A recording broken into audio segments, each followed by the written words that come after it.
कल हमने कौन से टॉपिक के बारे में चर्चा की थी और आप वापस रिवीजन करके आए हैं? कौन सा टॉपिक पढ़ा था हमने? जनजाति जो टॉपिक था, जिसके अंदर प्रमुख रूप से 8 प्रकार की जनजातियां हमने पढ़ी थी, जिसमें 6 ऐसी जनजातियां थी जो कि आपके अनुसूचित जनजाति में आती है, जिसमें मीणा है, भील है, ग्रासिया है, शहरिया है, डामोर है और कथोड़ी है। उसके अलावा 2 ऐसी जनजातियां हैं जो कि ऐसी में आती है, वो थी आपके सांसी और कंजर।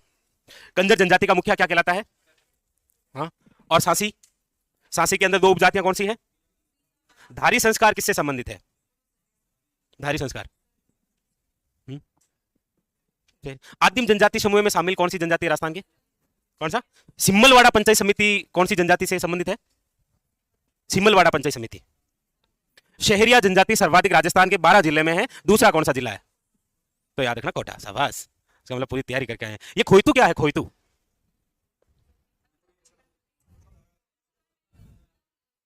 तंग, ढेपाड़ा, ढेपाड़ा तंग होती है, मतलब खोइतू क्या है? लंगोट। और कछाबू क्या है? गांव की छोटी इकाई क्या होती है? फला। पाल का मुखिया क्या होता है? ये किस जनजाति में है? पालवी। और गमेती? ग्रासिया जनजाति का मुखिया।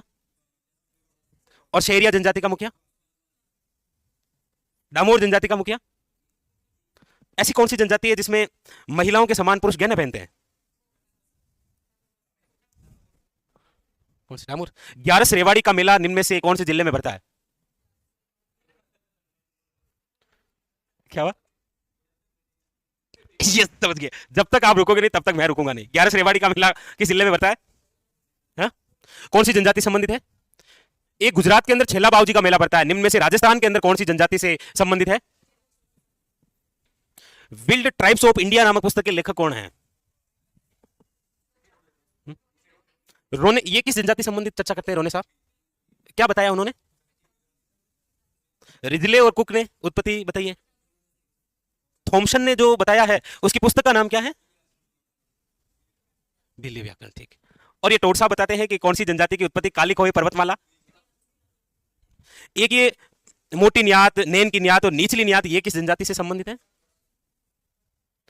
पंचतई, एकादशी और 84 किससे संबंधित है? कौन सी जनजाति की सबसे बड़ी पंचायत 84 कहलाती है? भील ग्रासिया और गमेती ग्रासिया क्या है? कौन बताएगा आपस क्या अंतर है?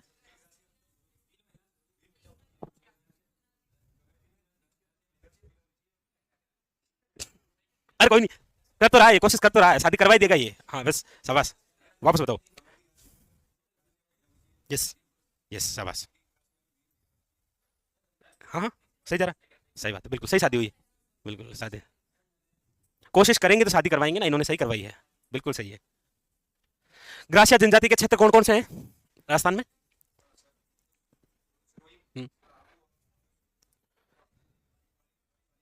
ये उदयपुर का गोगुंदा क्षेत्र कौन सी जनजाति के लिए जाना जाता है? और उदयपुर का सराड़ा और कोठड़ा क्षेत्र किस जनजाति से संबंधित है? गवाक्ष शब्द से उत्पत्ति किसकी हुई है? गवाक्ष, जिसका अर्थ क्या है? मीन पुराण के लेखक कौन है? कौन सी जनजाति दूध का सेवन नहीं करती है? सांसी जनजाति अपने विवाद का निपटारा किससे करवाती है? और खुशनी क्या है? कौन सा नृत्य करते समय? कर लो, कुछ भी कर लो। अरे फेंको फेंको, करो, कोशिश करो। कौन सा नृत्य होगा? आंखें हैं, आदि बंद करो। यस, देखो चक्र आ गया ना, बस यही था। कौन सा? चक्री नृत्य। याद रखना कौन सा नृत्य है?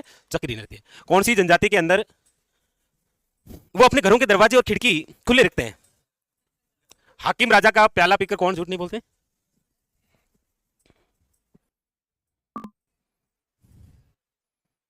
केसरिया नाथ जी के केसर का प्याला पीकर कौन झूठ नहीं बोलते?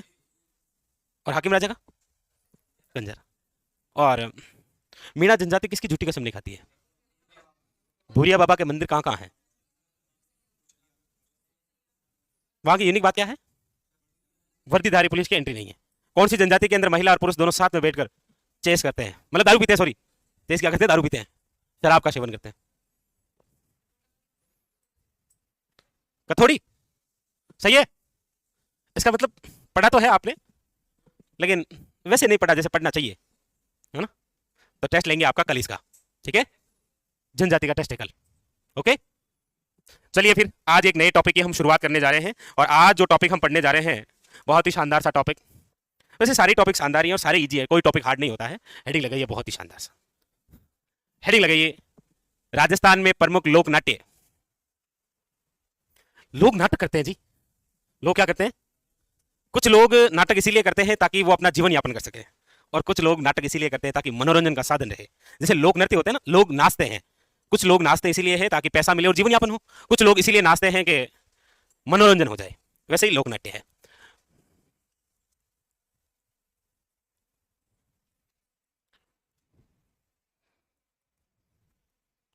राजस्थान में लोक नाट्य, लोक नाट्य को आप कह सकते हैं रंगमंच, या तो सिलेबस में क्या लिख रखा होता है रंगमंच, या फिर होता है लोकनाट्य। पहला ही क्वेश्चन है आपके सामने, राजस्थान में लोक नाट्यों का जनक किसे कहा जाता है? लिखो कुछ स्टेटिक्स प्रकार से। मास्टर कैप्सूल हेडिंग डालो, सबसे पहले मास्टर कैप्सूल लिख देते हैं आज। इस टॉपिक से संबंधित कुछ कैप्सूल लिखा देते हैं आपको। शाबाश, लिखो राजस्थान में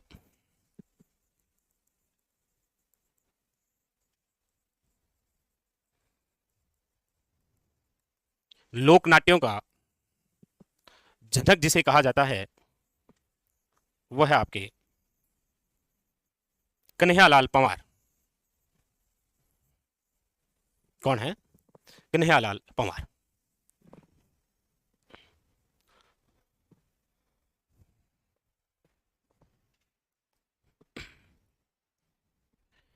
वैसे राजस्थान का सबसे प्राचीन लोकनाट्य कौन सा है?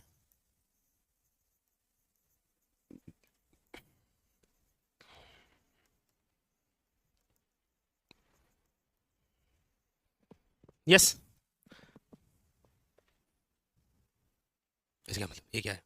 ऐसे कुछ भी है, मना करोगे? हाँ जी, राजस्थान का सबसे प्राचीन लोकनाट्य कौन सा है? कौन सा? ये सर पिछली बार एक नंबर करके लिखा है धर्मत, तो यही होगा ऐसे ना।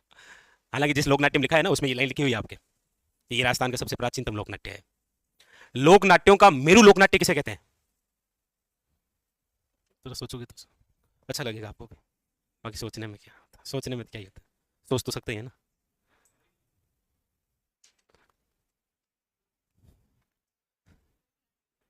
क्या ढूंढ रहा है?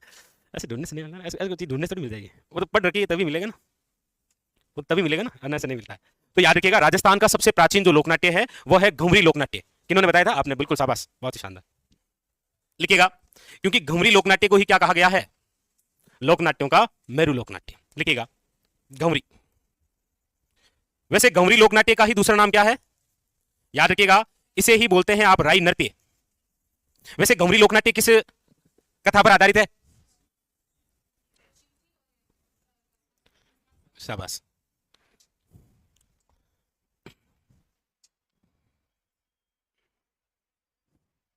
फिर लिखिएगा, लोकनाट्यों से संबंधित पूछा जाए आपको, चलो लिखो Ramprakash theatre. Ramprakash theatre, theatre का मतलब रंगमंच है, ठीक है। रामप्रकाश थिएटर ये राजस्थान का प्रथम फारसी थिएटर था, जिसकी स्थापना 1878 के अंदर सवाई राम सिंह सेकंड द्वारा करवाई गई थी। कहां पर? जयपुर में। बहुत बेहतरीन सा क्वेश्चन बनता है। लिखिएगा राजस्थान का प्रथम फारसी थिएटर जिसकी स्थापना 1878 ईस्वी के अंदर, और इस समय 1878 के अंदर ये जो स्थापना है कहां पर? तो याद रखिएगा जयपुर में। और स्थापना के समय शासक कौन थे जयपुर के? तो याद रखिएगा राम सिंह सेकंड। इसलिए आप पढ़ते भी होंगे कि हमारे राजस्थान का सबसे प्राचीन संग्रहालय कौन सा है? राजस्थान का सबसे प्राचीन संग्रहालय, ये तो क्वेश्चन आया था, आपने सीटी का पेपर नहीं दिया था क्या? कौन है जिसके सीटी नहीं हुई है? आप में से वो हाथ खड़े करो जिनकी सीटी नहीं हुई है, मतलब जिसने प्रयास भी नहीं किया, दिया नहीं किया। हाँ ऐसे, और ऐसे कौन है जिनके दो दो सीटी है? चलो ओके, कम से कम एक अपनी भूमिका तो रहे ना। वजह से शादी कार्ड छपे तो लिख दे कि सीटी 10+2 भी क्लियर है और ग्रेजुएशन वाले भी क्लियर है। ऐसे मतलब एक समय दौर चला था जब शादी के कार्ड में वो लिखना जरूरी होता था कि आप कितनी पास है, तो 2 बार लिखना ना, इसको कर देना। तो शासक कौन थे? राम सिंह सेकंड के समय जयपुर में 1878 के अंदर राजस्थान का प्रथम फारसी थिएटर स्थापित हुआ था, जिसका नाम क्या है? राम प्रकाश थिएटर। राजस्थान का सबसे प्राचीन संग्रहालय है अल्बर्ट संग्रहालय, अल्बर्ट होलवाड़ा, पारसी पारसी। इसके बाद में ये तो है जयपुर में, एक लिखिएगा मारवाड़ नाट्य संस्था, एक संस्था की स्थापना हुई थी, मारवाड़ नाट्य संस्था, एक संस्था बनाई गई थी लोक नाट्य को बढ़ावा देने के लिए। लेकिन ये जो संस्था है, इसकी जो स्थापना है वो 1897 के अंदर हुई है। कहां पर हुई है?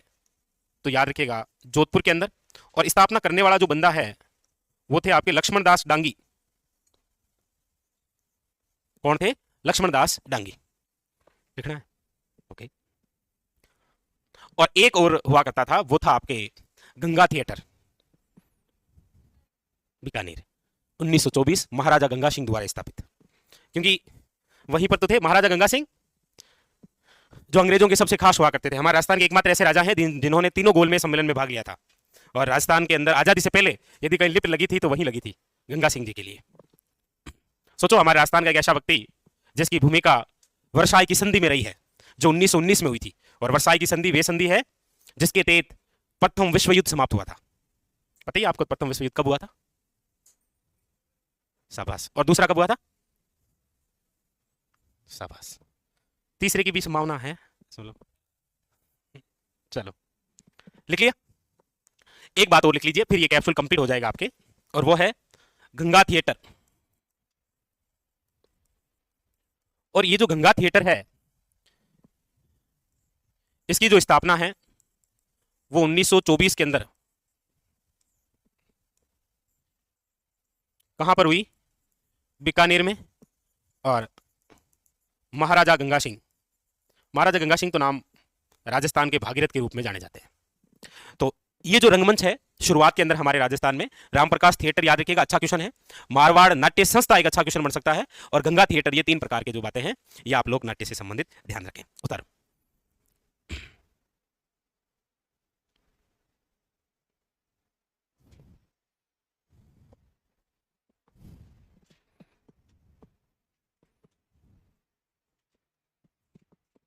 क्या हुआ? हाँ बिल्कुल, एक विभाग है, उसका मुख्यालय है मारवाड़ जनजाति क्षेत्र का मुख्यालय जोधपुर में, ना वो तो विभाग है, उसके तो मंत्री हैं। तो गंगा थिएटर, मारवाड़ नाट्य संस्था, और याद रखिएगा राम प्रकाश थिएटर।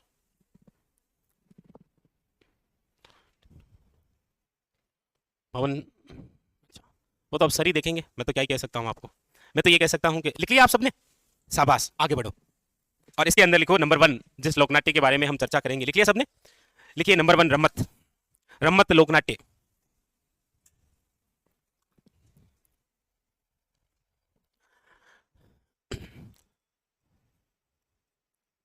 रम्मत लोकनाट्य,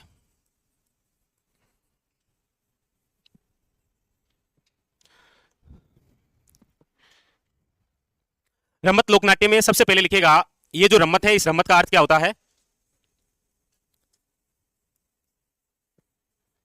रम्मत का अर्थ होता है रमने से या फिर खेलने से।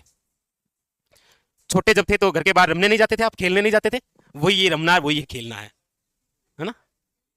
खेलने गए ना, तो हमारे उधर हम कहते थे कि रमन जावे, क्या हित गया कन गया, छोरा हित गया, रमन गया, रमन कन गया, बाड़म गया, ऐसे मतलब बोलते हैं। तो इसीलिए तो ये यहाँ नहीं, आपके इधर है भी नहीं ना रमत, तो उधर ही है पश्चिमी। तो रमत का अर्थ हो गया रमने से या फिर, आप तो खेलते ही हो मुझे पता है, इसीलिए ख्याल आएगी आपके। तो रमने से या फिर है खेलने से। ये जो रम्मत है, इसको खेलने वाले जो होते हैं कलाकार कह सकते हैं, वो कहलाते हैं रम्मतिये। क्या कहलाते हैं? रम्मतिये। या फिर इनको बोलते हैं टेरिये, कि देखो टेरिये, कौन जा रहे हैं ये? टेरिये।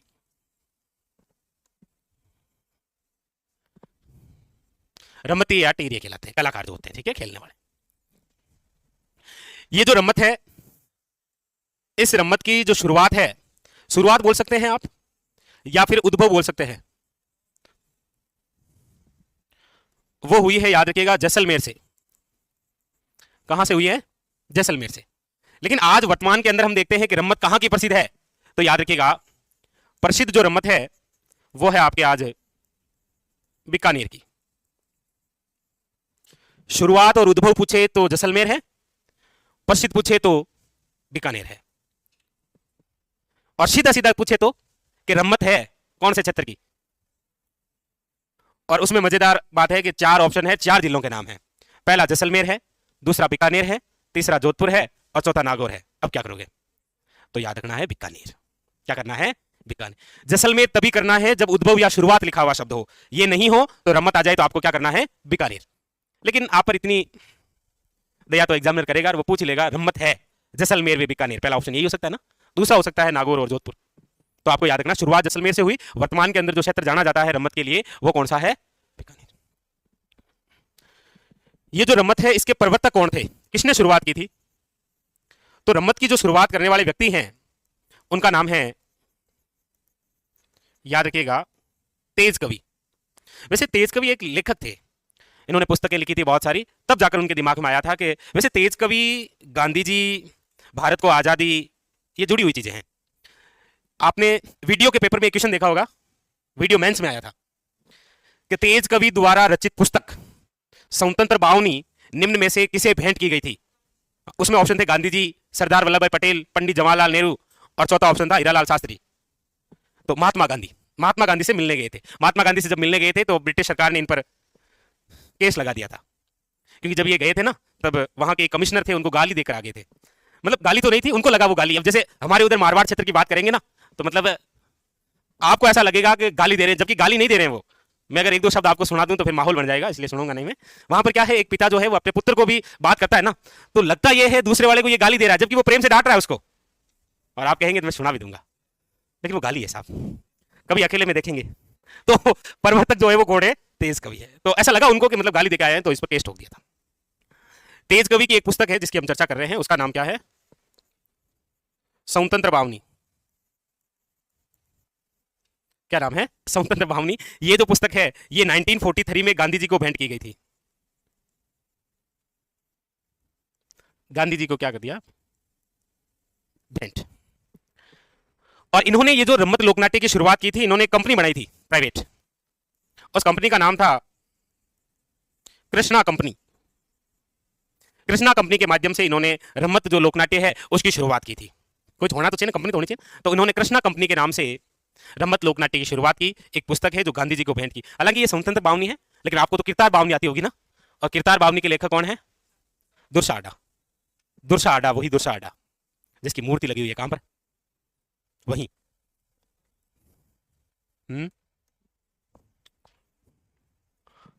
कहां पर लगी हुई है? दुर्सा आडा, नोएडा। हाँ जी, हाँ, अकबर का ही दरबारी था वो।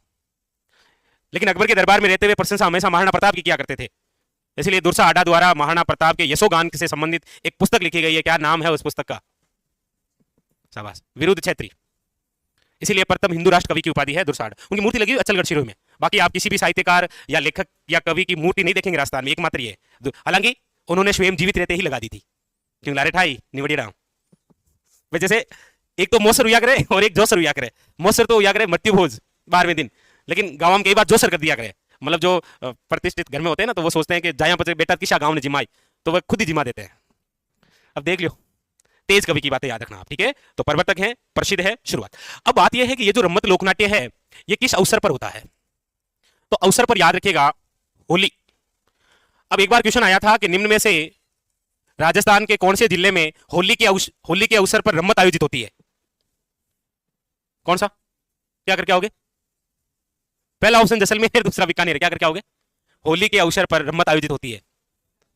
आप में से जैसलमेर वाला तो कोई नहीं है ना? हाँ, तो नहीं होना चाहिए। कह दिया है जैसलमेर तभी करना है जब क्या लिखा हुआ हो, वरना कुछ भी पूछे रम्मत के बारे में कहां जाना है? बीकानेर। चलेंगे, हम चलेंगे, जैसे मतलब। तो किस अवसर पर है ये? होली के अवसर पर।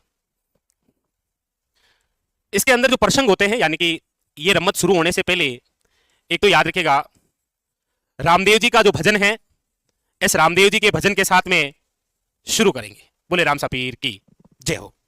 ऐसे कहेंगे और फिर शुरू कर देंगे रामदेव जी का भजन। जैसे शादी के अवसर पर आप देखते हैं जैसे डीजे वीजे आता है ना, तो वो पहला गाना जो लगाता है वो कौन सा होता है? घर में पधारो गजानन जी, गणपति वंदना से शुरू होता है, और दूसरा फिर भाभी आवेली, जो भी है, मतलब शुरुआत तो किसे हुई है? गणपति वंदना से। तो इसमें भी होती है गणपति वंदना, याद रखना आप। इसमें भी चौमासा, लावणी, ये सब भी प्रसंग के रूप में होता है। तो ये इसमें प्रसंग होते हैं जहां से इस रम्मत लोकनाट्य की शुरुआत होती है। अगली बात, एक क्वेश्चन आता है कि पाटा संस्कृति की जो रम्मत है वो निम्न में से राजस्थान में कहां की है? ये एक और अच्छा नया क्वेश्चन आया है, पाटा संस्कृति की रम्मत। पाटा संस्कृति की रम्मत का मतलब ये होता है, पाटे जानते हैं? पाटे होते हैं ना, पाटे होते हैं, पाटे पाटे नो, हाँ लकड़ी के पाटे, लकड़ी के पाटे, वो लगाकर स्टेज बनाया जाता है, मंच, उसे बोलते हैं। पाटा संस्कृति की क्या है? ये रम्मत है। और ये हमारे राजस्थान में कहां की प्रसिद्ध है? अरे आपको कह दिया है, सो जाओ, कि उद्भव हो तो जैसलमेर, बाकी कुछ भी पूछे क्या है? बीकानेर। पाटा संस्कृति की रम्मत कहां की प्रसिद्ध है? बीकानेर के अंदर। ये जब रम्मत करते हैं तो वाद्य यंत्रों की यदि हम बात करेंगे प्रमुख रूप से, वैसे तो देखो लगभग सभी प्रकार के वाद्य यंत्र प्रयुक्त होते हैं, लेकिन प्रमुख रूप से जो वाद्य यंत्र आपको याद रखने हैं इसमें, वो है आपके ढोलक व नगाड़े, याद रखिएगा, ये प्रमुख रूप से है, ढोलक व नगाड़े।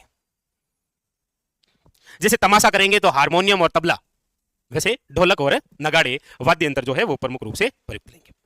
इसके अंदर जो प्रमुख कलाकार हैं उनके यदि हम नाम लिखेंगे तो लिख लीजिएगा, एक का नाम है फागू महाराज जी महाराज, और एक है साहू महाराज। फागू और साहू निम्न में से किस लोकनाट्य से संबंधित है? तो याद रखना है आपको, रम्मत लोकनाट्य से। उतारो।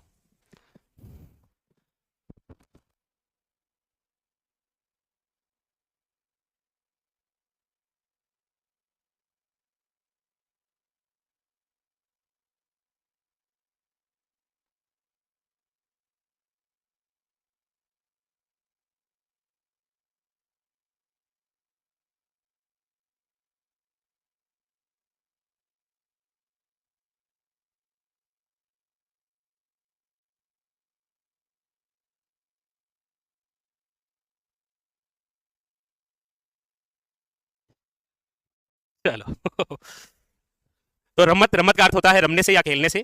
कलाकार रम्मतिये कहलाते हैं या टेरिये कहलाते हैं। शुरुआत जैसलमेर से हुई थी, प्रसिद्ध आज वर्तमान में बीकानेर की है। प्रवर्तक तेज कवि है, जिनकी पुस्तक याद रखेगा, इनके द्वारा एक कंपनी बनाई गई थी, हालांकि क्वेश्चन नहीं आया है, थोड़ा सा याद रखें। किस अवसर पर होता है? तो होली के अवसर पर है। होली कब आती है आपको पता ही है? हाँ? चलो ठीक है, चलो शाबाश। पाटा संस्कृति की रम्मत, अच्छा क्वेश्चन है। वाद्य यंत्र याद रखिएगा, आजकल इस प्रकार के क्वेश्चन आने लगे हैं। प्रमुख कलाकार याद रखिएगा, फागू महाराज और कौन से? शाहू महाराज, और इधर से ये तेज कवि। लिख लिया आप सबने? आगे बढ़े। अब लिखिएगा, रम्मत लोकनाट्य के लिए दो परिवार ही प्रसिद्ध है। प्रसिद्ध परिवार कौन है भाई? जैसे आप पढ़ते हैं कि फड़ या पट चित्रण के लिए कौन से राजस्थान का परिवार जाना जाता है भाई? जैसे मीनाकारी के लिए कौन सा परिवार है, सॉरी थेवा कला के लिए कौन सा परिवार जाना जाता है? ऐसे तो प्रसिद्ध जो परिवार है वो दो है। एक तो है आपके पुष्करणा ब्राह्मण, जो कि आपको जैसलमेर, और एक है आपके रावल जाति के लोग, वो भी आपके कहां? जैसलमेर। ये प्रसिद्ध परिवार है इस रम्मत लोकनाट्य से संबंधित, आप ध्यान रखें थोड़ा सा।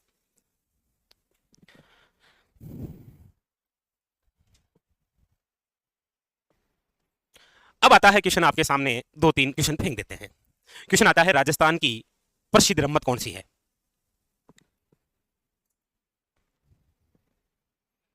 चलो खामोशी, आगे बढ़े। लिख लिया सबने?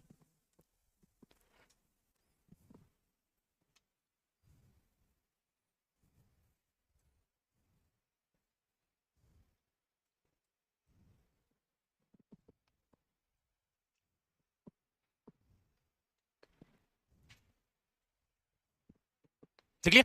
चलिए अब लिखिएगा, प्रसिद्ध रम्मत कौन सी है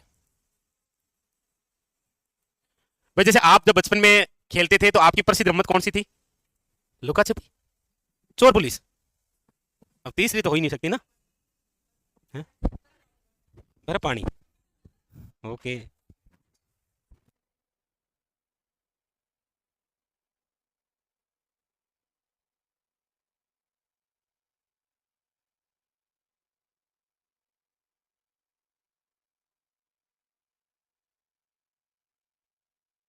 देखो प्रसिद्ध रमत कौन सी है, राजस्थान की प्रसिद्ध रमत, हेडऊ राय मेरी रमत। ये रमत वैसे आयोजित होती है आपके कहां पर, बीकानेर में। वैसे रमत कोई सी भी हो, जाना आपको एक ही जगह है, कहां पर, जैसलमेर। तभी करना है जब उद्भव या शुरुआत पूछी जाए। यह प्रसिद्ध रमत।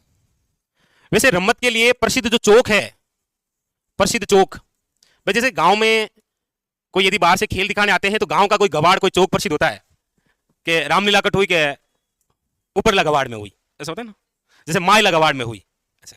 तो कौन सा प्रसिद्ध चौक है रमत के लिए, तो याद रखिएगा वो है आचार्यों का चौक। और आचार्यों का जो चौक है कहां पर है ये, मैं तो कह रहा हूं उद्भव शुरुआत को छोड़ के बाकी सब बीकानेर करना है, आंख मीच कर बस, लेकिन गोला करते समय आंख खोल लेना ना। आचार्यों का जो चौक है वो कहां पर है, बीकानेर में। इस चौक की जो रमत प्रसिद्ध है वो है अमर सिंह राठौड़ री रमत। अमर सिंह राठौड़ री रमत। अमर सिंह राठौड़ नागौर का, बीकानेर का राजा कर्ण सिंह, दोनों के मध्य एक युद्ध हुआ है मतीरे की राड। आप में से कौन बता सकता है मतीरे की राड का उल्लेख कौन से ग्रंथ में है, बताओ, और लाखों के उपहार जीतो। कौन बताएगा। तो ये अमर सिंह राठौड़ की रमत है। बीकानेर के अंदर यदि हम चर्चा करें, बीकानेर में प्रारंभिक जो रमत थी वो कौन सी थी, तो याद रखिएगा वो थी फक्कड़ दादा की रमत।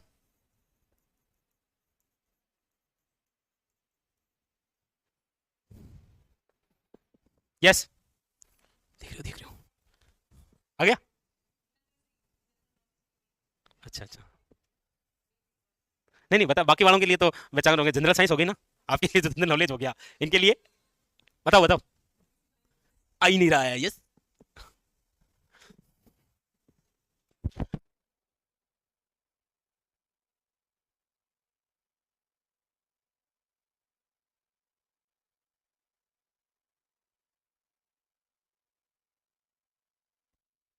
चलिए, बीकानेर में प्रारंभिक रमत याद रखिएगा, प्रसिद्ध चौक याद रखिएगा, प्रसिद्ध चौक की रमत याद रखिएगा, प्रसिद्ध रमत याद रखिएगा। रमत क्या होती है, रमत की शुरुआत, रमत प्रसिद्ध, रमत कहां की, रमत में वाद्य यंत्र, रमत के प्रवर्तक, रमत के कलाकार और रमत के लिए प्रसिद्ध परिवार। और पाटा संस्कृति की रमत कहां की है।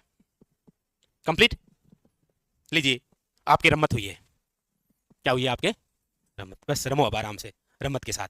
रमत का अर्थ हो गया रमने से, रमत के कलाकार हो गए रमतिये यटेरिये, रमत की शुरुआत जैसलमेर से, रमत प्रसिद्ध है बीकानेर की, रमत के प्रवर्तक हैं तेज कवि, पुस्तक है स्वतंत्र बावनी, श्री कृष्णा कंपनी बनाकर शुरुआत की थी, प्रमुख कलाकार है फागू महाराज, साहू महाराज, होली के अवसर पर होती है। इसमें रामदेव जी की वंदना है, सॉरी रामदेव जी के गीत हैं, गणपति वंदना है और लावणी चौमासी जैसे प्रसंग हो जाते हैं। लेकिन याद रखना है प्रसिद्ध हो, पाटा संस्कृति की रमत हो, कोई सी भी रमत हो, रमत कहां की है, बीकानेर की। प्रसिद्ध चौक याद रखिएगा कौन सा है, आचार्यों का चौक। वाद्य यंत्रों में याद रखिएगा ढोलक और नगाड़े हैं, ठीक है। चलिए आइए आगे बढ़ते हैं और हम दूसरे लोकनाट्य की तरफ चलते हैं जिसका नाम है चार बेत। लिखिए नंबर 2, चार बेत।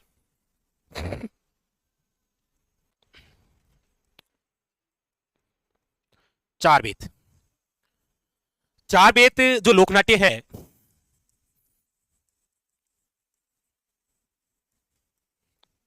चार बेत, ये जो चार बेत लोकनाट्य है, ये मूल रूप से यदि हम देखते हैं तो याद रखिएगा अफगानिस्तान का है ये। इसलिए वहां की जो कल्चर है वो है आपके कौन सी, पश्तो संस्कृति। तो वो अफगानिस्तान नाम नाम ना पूछकर डायरेक्ट ये पूछ लेगा कि राजस्थान का वह लोकनाट्य जो पश्तो संस्कृति पर आधारित है, चार बेत। हमारे राजस्थान के अंदर चार बेत की हम बात करते हैं तो याद रखिएगा राजस्थान में, तो राजस्थान में जो चार बेत है वो कहां का प्रसिद्ध है, तो याद रखिएगा टोंक का। कहां का प्रसिद्ध है, टोंक का। इस चार बेत लोकनाट्य की यदि शुरुआत की हम बात करें कि किसके समय मानी गई है, तो वो है नवाब फैजुला। नवाब फैजुला खां के समय इसकी शुरुआत हुई। नहीं आता है, ऐसे ही लिख लेना आप। नवाब फैजुल्ला खान के समय इसकी शुरुआत हुई। होता क्या है चार बेत? तो चार बेत होता है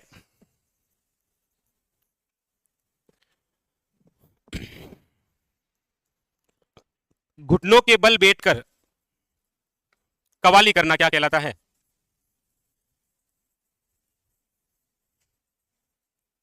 चार बेत। और पता ही है आपको प्रसिद्ध चार बेत का एग्जाम्पल, अंजलि धड़कन मूवी, उसका एक सॉन्ग, दुल्हे का चेहरा सुहाना लगता है, दुल्हन का तो दिल दीवाना। वो जो सॉन्ग है ना, वो बिल्कुल चार बेत ही है। उसमें वो कादिर खान घुटनों के बल बैठा है और कवाली कर रहा है, उधर से एंट्री मार रहा है अक्षय कुमार, शिल्पा शेट्टी। हाँ, है जी।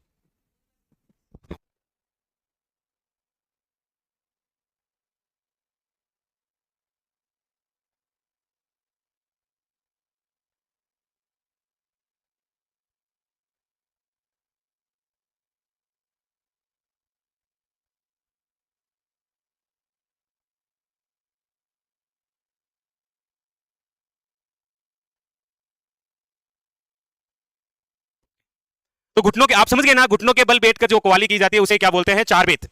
हमारे राजस्थान के अंदर प्रसिद्ध जो कलाकार हैं,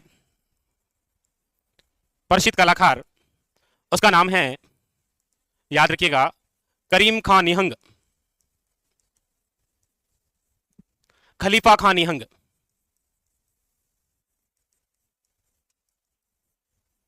और इसके अंदर यदि हम प्रमुख रूप से वाद्य यंत्र की बात करें, चार बेत में निम्न में से प्रमुख कौन सा वाद्य यंत्र है? तो याद रखिएगा, वो है आपके ढप या फिर ढपली बोल सकते हैं आप। ढप या फिर क्या है? ढपली। ये प्रमुख क्या है? वाद्य यंत्र। लेकिन ये जो चार बेत है, ये जो कवाली की जाती है ना, ये केवल दूल्हे का सेहरा सुहाना लगता है उसी में थोड़ी होती है। इसमें चार टाइप्स होते हैं, मतलब अलग अलग। एक कवाली वो होती है जिसको सुनकर आंखों से आंसू निकल पड़ते हैं, एक वो है जो कि ठीक लग रहा है, मतलब माहौल बना हुआ है, एक जिसमें श्रृंगार का उल्लेख है। जैसे जब वो गाना शुरू होता है तो वो होता है ना कि लाल सुर्ख की साड़ी पहन कर आ रही है, हालांकि पैर नीली रखी उसने, लेकिन वो जोड़ तो दिए ना उसने कैसे भी करके। तो इसमें चार श्रेणियां होती है। कितनी होती है? चार श्रेणियां। अरे पहले यही काम करता था मैं। हाँ हाँ हाँ, आप सोच रहे होंगे इतना कैसे आता, तो यही काम था जी, और कुछ है जी।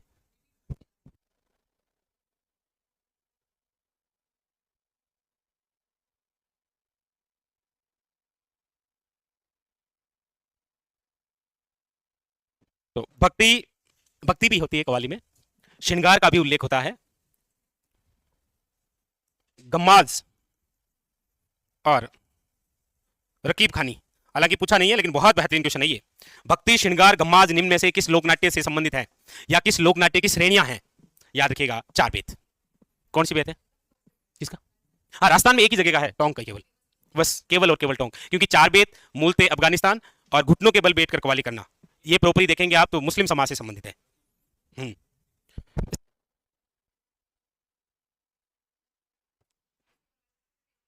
नहीं, इनके समय शुरुआत मानी गई है, जय शासक थे उनके समय शुरुआत मानी गई, और प्रसिद्ध कलाकार के रूप में ये है। वैसे कवाली करना आप अक्सर देखते भी हैं कि केवल मुस्लिम समाज के ही ज्यादातर लोग होते हैं। कुछ भी नाम सुन लीजिए आप, जैसे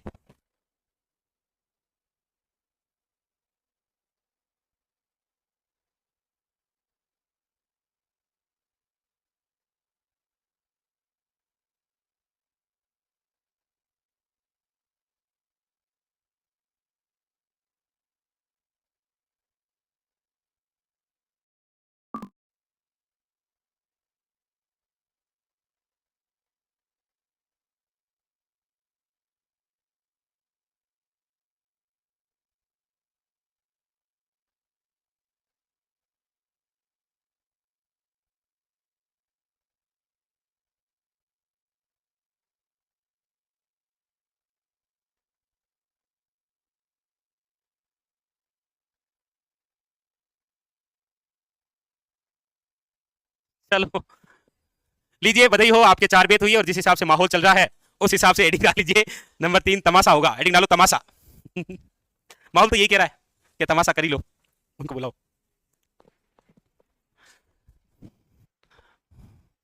नंबर 3 तमाशा लोकनाट्य।